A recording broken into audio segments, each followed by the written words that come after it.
Are you willing to relocate? This is a question recruiters will ask every single time if you're applying for a role that's not based in the same city where you live. And it's really, really important that not just you know how to answer, but you know how to gather enough data to make an informed decision and ultimately negotiate a competitive salary package based on this. So today we're going to talk about a few different things. We're going to talk about what data you need, what you should know about moving to a different city, and of course, how to tackle the question depending on what your situation is. Let's first start with what data you need.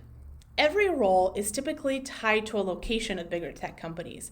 For instance, if you're applying for a product management role in Seattle, then the cost center for that role is the Seattle office.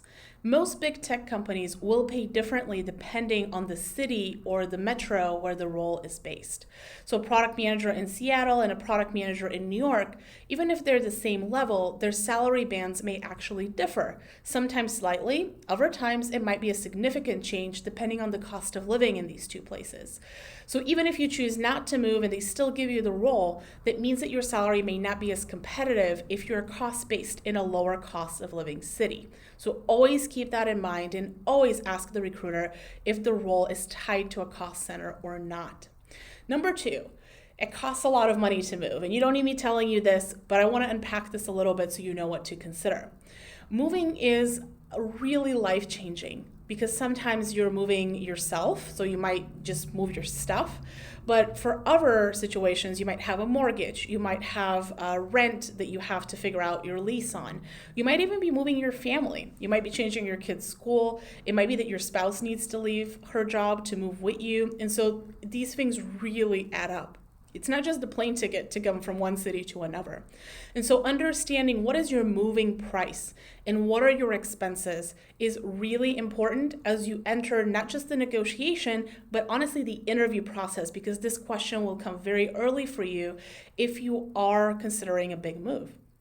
So essentially being very transparent with yourself and your family and knowing that is crucial. And the third thing I really want you to think about is the value of the opportunity.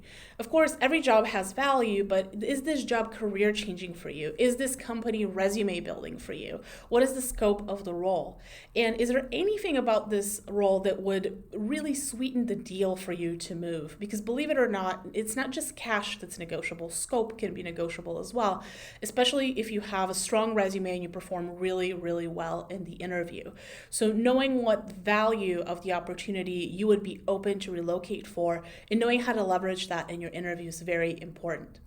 So let's break down the 3 different scenarios, yes, maybe, and no, and how to handle them in a way that will still keep you in the running for the role in the interview process.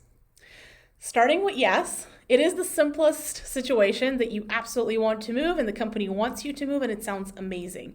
But still, I would urge you to not decide too early and not commit too early because you really want to scope out what is negotiable. And needing to move is such a big transition and life change that it is something you could potentially leverage to get higher compensation for yourself down the line. So don't make your move like a no problem situation. Make sure you continue to illustrate it is a big transition, but you'd be willing to make that transition or that sacrifice for the company. How does that actually sound? You could say, I'd be willing to move for the right opportunity, and I'm excited to find out more about the team to see if it would be a fit. Or you could say something like, it's too early in the process to decide, but I'm leaning towards yes right now. There's definitely some considerations around the scope of the role because it will be a big change for me, as well as the kind of compensation you would offer and relocation assistance because I have a lot of obligations. So let's keep that in mind. I'm definitely leaning towards a yes, but let's revisit that once we make an offer for us to kind of talk through things together. Set the expectation appropriately that the move is arduous for you and that there are a lot of things you're going to need to do. Ergo, the company needs to accommodate you through compensation to make a smooth transition. Second scenario is maybe. You might not be sure. You might be interviewing at 10 other places. Some of them might be in your city. You might not know enough about the role. There's a lot of reasons why you might feel this way. Remember that moving is a big life change. Moving may also not be practical if you're trying to move during COVID. And of course, not every job actually requires a move. A job may be based in Seattle, but that doesn't mean it actually needs you physically in Seattle for you to be successful in the role. In this case, it really helps to have a hard boundary with a recruiter that you're going to reinforce and set expectations around. For instance, I would definitely consider a move if, and then very much define what your if is, because this is a conversation that the recruiter will have with the hiring team internally. So maybe your if is if the relocation assistance is generous enough to accommodate my family, if the scope of the role really helps me with career progression, if I see myself long-term at the company, or if we're able to work out responsibilities in a way that X, and really talk about what you're looking to accomplish professionally joining the company as well. In the last situation, that's the trickiest one, is you actually don't want to move, but you also want the job. And of course, this is a bit tougher because you're up against candidates that might be ready to move like right now. And so being able to maintain your competitive position in the interview is a little bit tougher, and we need to be very deliberate about it. So what would you do? The best strategy is to defer. So instead of saying no, you could say, I'd consider it depending on the circumstances. This keeps you in the running for the interview. And if they feel really, really strongly about you towards the end, then you could say, look, I'd rather start remote and travel aggressively to start. And unless you need me for something very specific. Or it makes more sense for me to start remote so I can make arrangements for my mortgage, or so I could finish out my lease because I can't get out of my contract, unless, and define what they could do for you to change your mind.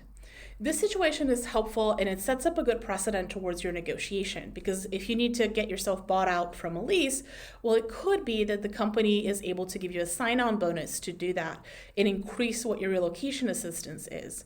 It could be that some of your blockers are that you have to move your whole family, or that the move is really large. And so it's not uncommon for a company to not just cover your moving expenses and services around that, but to cover your rent, even to pay for a realtor to take you around town and help your family find the best living situation. So this becomes a major negotiation point. And of course, if you start in the role remote and you feel like you could perform at the same level, this is something you can renegotiate once you're in the role already. A big caveat here is do not ever take a role when you're taking a relocation bonus without being 1,000% sure you're actually going to use it. This is a very slippery slope.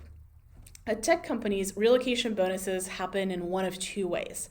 Option number one is services, or sometimes points, and option number two is cash. When you take the services route, typically companies will pay for instance, the relocation itself, somebody coming in and packing up your house, maybe they'll rent a place for you, maybe they'll pay for your plane tickets.